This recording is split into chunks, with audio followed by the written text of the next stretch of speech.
Hace poco vi por primera vez en mi vida Neon Genesis Evangelion y The End of Evangelion, y este soy yo ahora.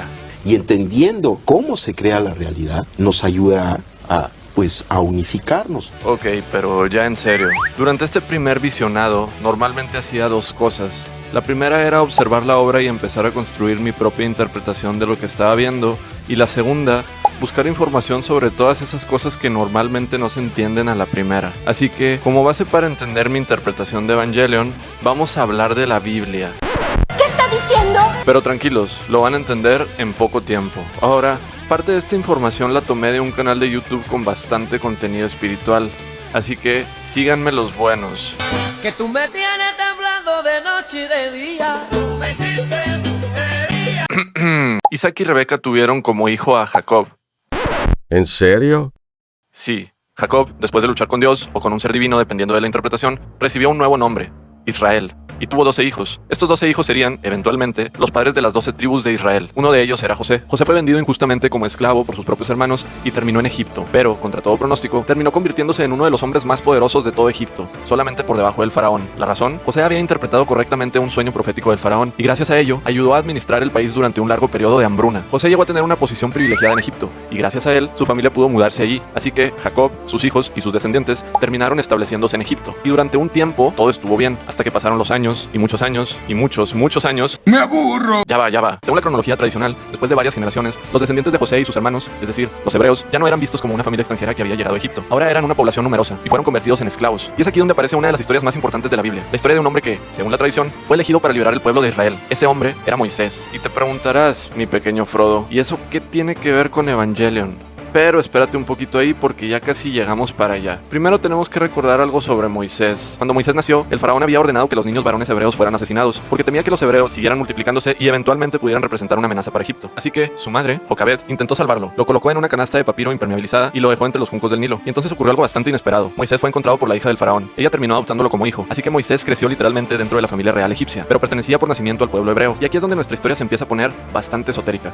porque según ciertas tradiciones y corrientes espirituales, y aquí ya entramos en terreno de interpretación, no del relato bíblico original, Moisés habría recibido conocimientos ocultos provenientes de la tradición sacerdotal egipcia, convirtiéndose en tremendo mago. Y algunas corrientes llegan incluso a interpretar estos conocimientos como una especie de conocimiento sobre los diferentes niveles o densidades de la existencia y de cómo ascender a través de ellas. El plano material sería el famoso 3D, y el nivel más elevado, según esta interpretación, llegaría hasta las 7D. Así es, 7 densidades. Según esta lectura esotérica, estos conocimientos habrían sido transmitidos posteriormente por Moisés a los levitas, sacerdotes descendientes de Leví, uno de los hijos de Jacob. Y aquí es donde, finalmente, llegamos a Evangelion, porque esa tradición describe un símbolo que, si viste la serie, viste muchas veces. Sí, ese. ¿Y qué es este símbolo? Este símbolo es conocido en la tradición judía y especialmente en la Cábala como el árbol de la vida.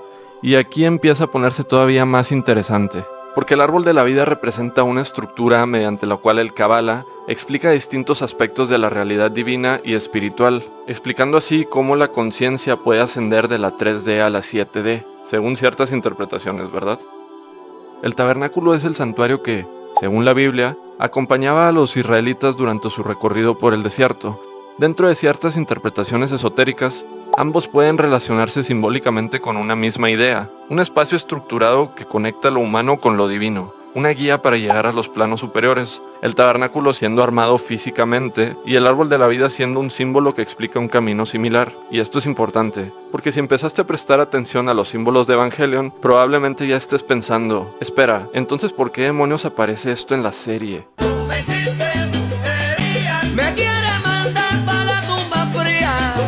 Entonces, esta serie, según mi investigación y mi opinión personal, habla sobre el inicio de un apocalipsis bíblico y, sobre todo, sobre cómo la humanidad está reaccionando ante él. En el primer capítulo, Shinji llega a Tokio 3 y prácticamente en cuanto llega, aparece un ángel. Ahora, ¿qué son estos ángeles? La serie no se detiene en el primer episodio para explicarnos claramente qué son, de dónde vienen o por qué se llaman así. Simplemente están ahí. Y de hecho, al principio funcionan prácticamente como un misterio. Pero hay algo que resulta bastante difícil de ignorar, La serie está llena de referencias religiosas. El nombre de los enemigos es literalmente ángeles, y después nos vamos a encontrar con otros nombres como Adán, Lilith, Saquiel, Ramiel, Tabris. Pero, ¿qué significan dentro de Evangelion? Pues, para empezar, tenemos que recordar algo que se nos cuenta prácticamente desde el principio. 15 años antes de los acontecimientos de la serie, ocurrió el Segundo Impacto, un evento catastrófico que provocó una destrucción masiva y acabó con una enorme parte de la población mundial. Y ahora existe el miedo de que ocurra algo todavía peor, el Tercer Impacto, y entendemos que los ángeles son quienes podrían causarlo. NERV, entre otras cosas, es la organización encargada del desarrollo y utilización de los EVAs o Evangelions, estos gigantescos robots, mechas, con los que nuestros protagonistas, niños de 14 años, pilotean y combaten contra los llamados ángeles. Y aquí es donde la cosa empieza a ponerse interesante, porque al principio nosotros simplemente pensamos, bueno, hay unos robots gigantes y unos monstruos gigantes, y los niños tienen que pelear contra ellos. Pero conforme avanza la serie, nosotros vamos descubriendo poco a poco qué son realmente los EVAs.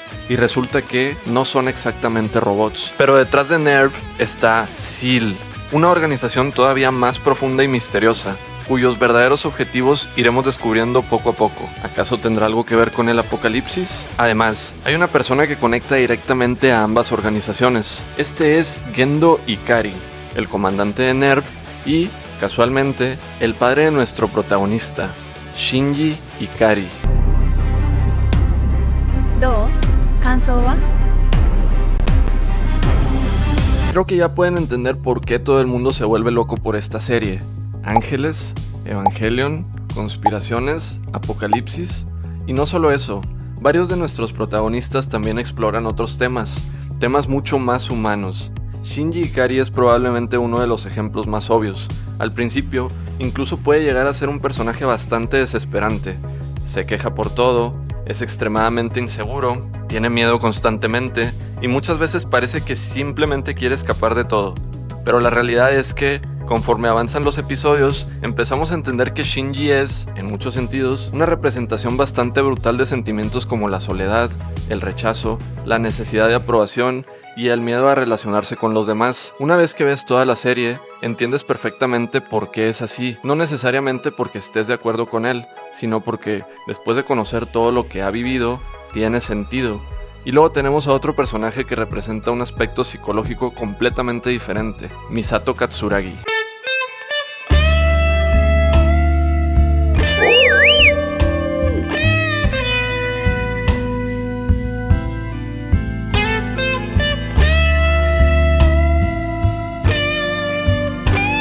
Misato comienza como una mujer cool, divertida, aparentemente segura de sí misma, que en realidad es un desastre, pero también es un excelente líder, y al mismo tiempo está cargando con una cantidad enorme de dolor, culpa, miedo y conflictos internos. Y ese es precisamente uno de los motivos por los que Evangelion funciona tan bien, porque puedes hacer exactamente lo mismo con prácticamente todos sus personajes: Asuka, Rei, Gendo, Ritsuko.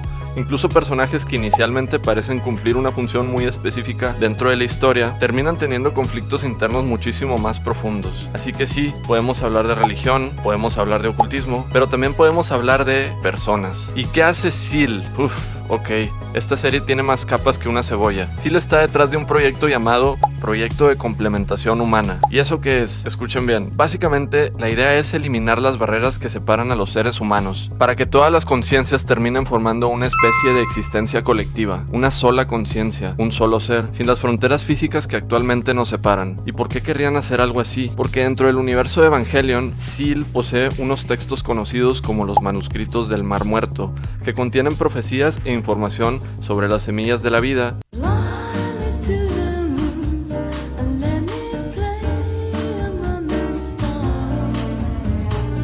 los ángeles y los acontecimientos que están por venir. Y SEAL interpreta la complementación humana como una especie de evolución de la humanidad, una evolución en la que desaparecerían muchas de las cosas que nos hacen sufrir: la separación, el conflicto, el miedo, la soledad y el rechazo. En otras palabras, si todos fuéramos uno, ya no existiría un yo separado de los demás que pudiera ser rechazado por otro.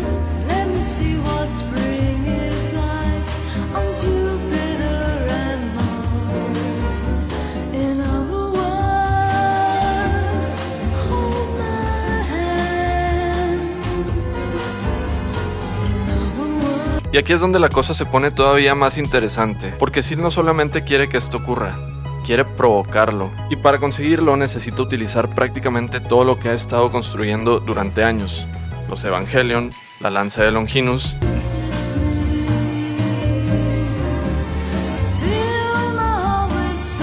y las semillas de la vida, Adán y Lilith. Todo esto conduciría finalmente a un tercer impacto.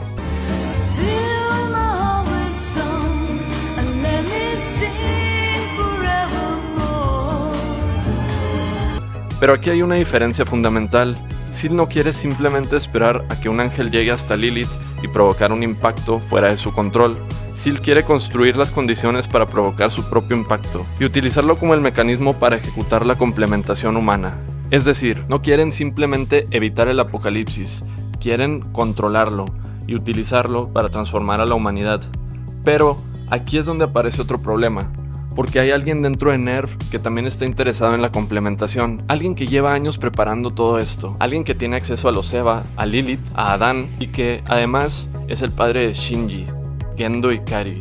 Y resulta que Gendo no quiere exactamente lo mismo que Sil, y aquí se nos acaban de abrir como 5 tramas nuevas. Pero no se preocupen, mis pequeños hobbits, porque he decidido dividir este video en varias partes, porque si se trata de Evangelion, literalmente hay muchísimo de dónde agarrar. Así que vamos a dividirlo. Primero, ¿qué rayos son los Evangelion? Y después, ¿qué demonios tiene que ver toda la larga explicación de la Biblia que les di al principio? ¡Feliz jueves! Pero no sé cómo decirlo con acento alemán. ¿Nada más dice eso? ¿Feliz jueves? Bueno, conforme avanza la serie vamos descubriendo poco a poco que los Eva no son robots. Son seres vivos, organismos biológicos creados a partir de las semillas de la vida. Y esa enorme cobertura robótica que vemos por fuera no es realmente su cuerpo. Es más bien una especie de armadura, un sistema de contención, un cascarón que mantiene controlado a lo que hay debajo. La mayoría de los Evas fueron derivados de Adán, mientras que el Eva 01 fue creado a partir de Lilith.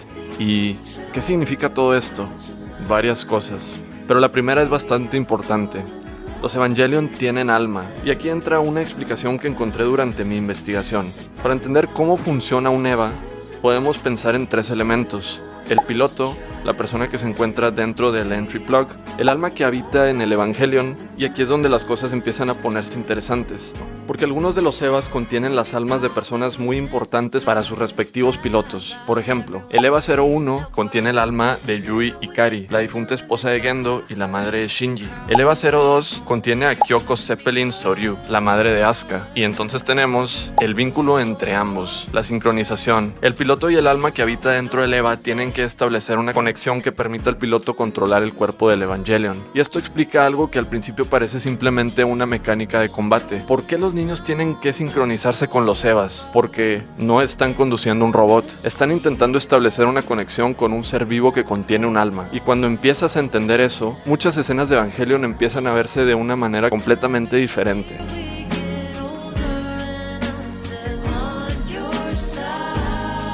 Bueno, ¿y qué hubo con todo lo de la Biblia y Moisés que les conté al inicio? Aquí es donde tenemos que regresar al principio, porque dentro de distintas corrientes espirituales y ocultistas existe una idea conocida como la ascensión. La idea, simplificándola muchísimo, es que un ser humano puede alcanzar un estado superior de conciencia, algo que distintas tradiciones religiosas describen de maneras diferentes: iluminación, despertar espiritual, unión con lo divino, etc. Y algunas corrientes New Age llevan esta idea todavía más lejos. ¿Qué pasaría si suficientes seres humanos alcanzan ese estado de conciencia?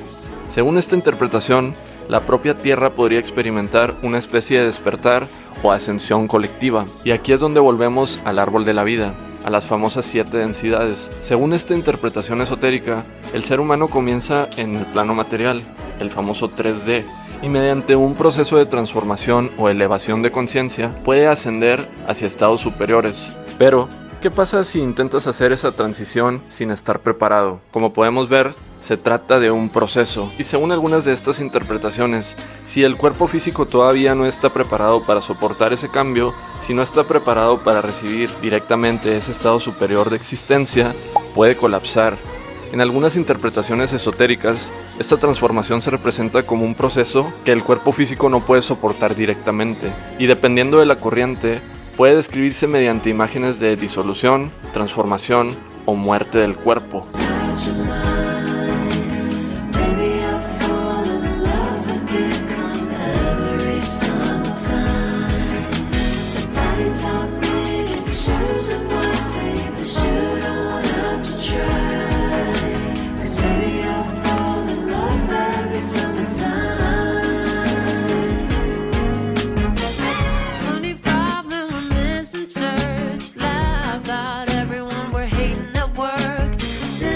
Sister and the joke's gonna hurt.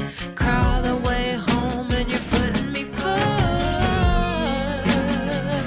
Oh, yeah. Si seguimos esta interpretación, parece que en el trasfondo, Evangelion sí puede leerse como una historia sobre una especie de ascensión planetaria, o, desde una perspectiva más bíblica, un apocalipsis, o acaso son la misma cosa. ¿Tenía que explicarles media historia del Génesis para llegar hasta aquí? Sí. Porque ahora podemos comenzar a entender por qué Evangelion está lleno de ángeles, semillas de vida, Adán, Lilith, el árbol de la vida, impactos, complementación humana y seres humanos intentando convertirse en algo más. Outro. Pero esto fue apenas la superficie, porque todavía dejamos como 1000 cabos sueltos. ¿Qué quiere Gendo? ¿Quién es realmente Rei Ayanami? ¿Qué son exactamente los ángeles? ¿Qué pasa con Adam y Lilith? ¿Por qué los Evas tienen almas? ¿Qué demonios ocurre realmente en The End of Evangelion? ¿Y qué carajo significa todo esto para Shinji? Todo eso lo veremos en los siguientes videos. Así que, si te gustó no olvides dar like, comentar y suscribirte. Y nos vemos muy pronto. Every single time.